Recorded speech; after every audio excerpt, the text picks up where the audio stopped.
the Associate Professor of English of the Juthala Sanskrit College, Majoli, West Champaran.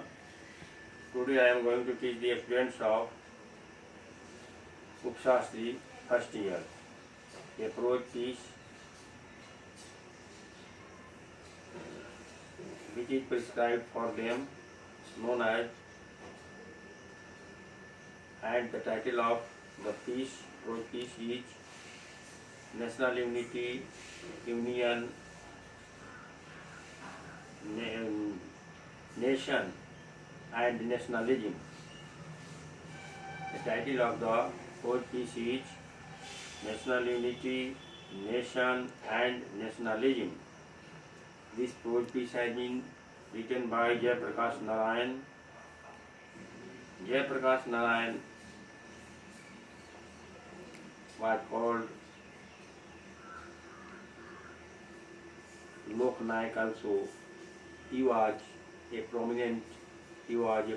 famous leader of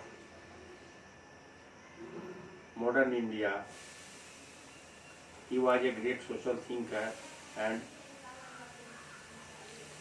he struggled, he fought for the freedom and independence of our country.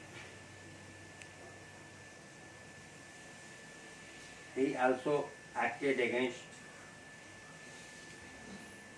the emergency imposed during the Congress government during the regime of late Prime Minister Indira Gandhi. He boldly fought against that emergency and he started a movement against the movement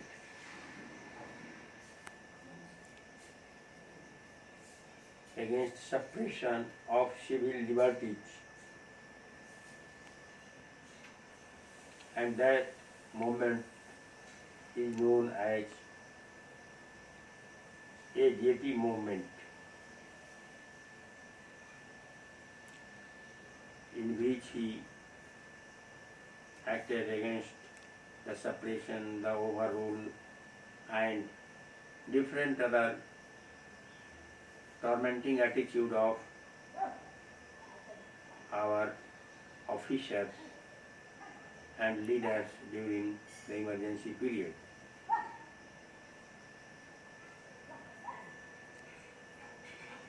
He has expressed his thoughts about the national unity and the national problems and the feeling of nationalism.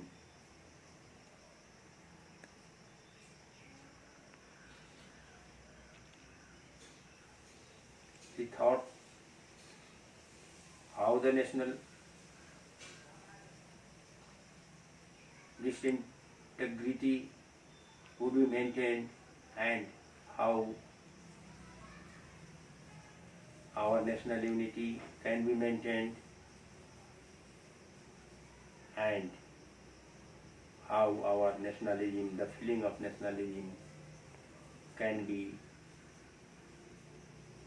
continued into the hearts of the national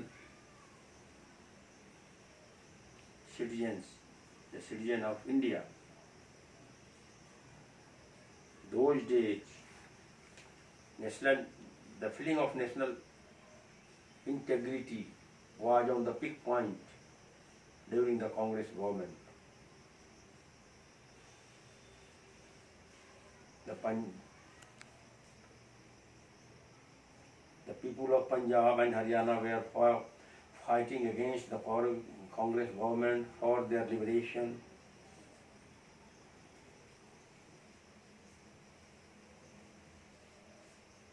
In this way, the country was burning with so many internal national problems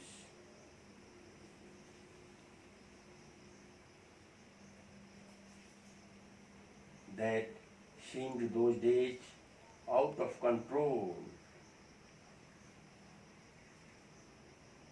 that compels Jayaprakash Narayan to think over this matter of nationalism and the national unity. The unity can be maintained only at the cost of mass consciousness.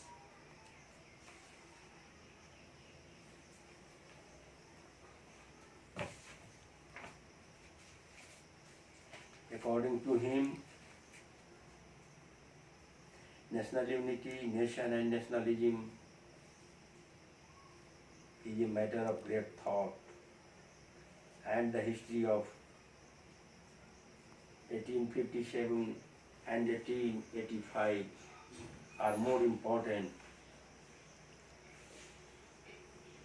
during which the struggle for independence was fought. The establishment of Indian National Congress can be said to be the beginning of the formulation of India's demands. Thus, both these events represented national movements. Nationalists means different things at different times. Different sections of people in the nation include princes, industrialists, bankers, merchants, peasants and laborers. Nationalism does not mean the same thing for people of all these classes. The freedom of one of them is not the same as that of the other. For princes, freedom means complete sovereignty, which can be won on the battlefield. The landlords of India are largely the creation of British imperialism. Big landlords have always stood with imperialism. Nationalism has no meaning to these people. They want jobs in higher services.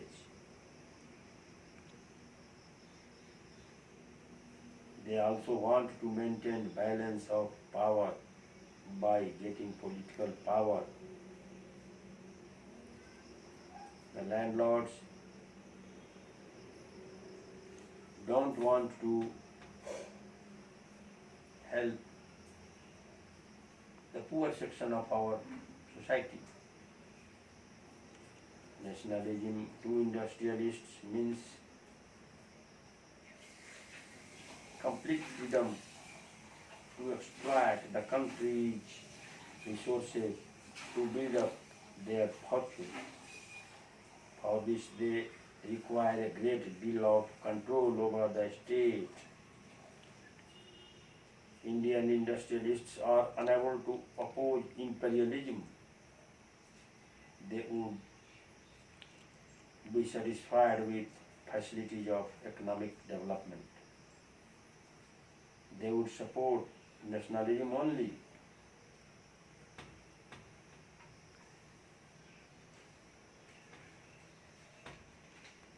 When it aims at placing them in the seat of power. Here is the third breach in national unity. Further, India is a land of peasants. So if Indian nationalism had any meaning, it should mean the freedom of the peasants. Because peasantry and agriculture is the backbone of any country. Similarly, agriculture is the backbone of our country also. The total development of any country depends upon the agriculture development of the country. In India, peasants were not helped by the government completely. It is freedom from exploitation. Whether this exploitation is carried on by a brown or white skin.